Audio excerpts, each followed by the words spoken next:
Hello, sir. Ganun? Yeah. Salamat, Chris. Uy! Halos iba-iba gamit mong sasakyan ah. Akin na lang isa. Which one? Yung ginamit natin today? Yung pang Monday?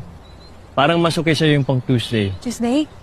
Ano yung Tuesday? Yung mga ibang kotse kasi nasa kabilang side. So, pili ka lang. Seryoso ka dyan? Yeah.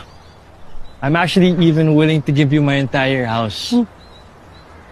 Just make sure na hindi ka magpapakasal kay Yuri. Ayoko sa'yo. Kahit naman wala yung mga yan, you're still gonna end up with me.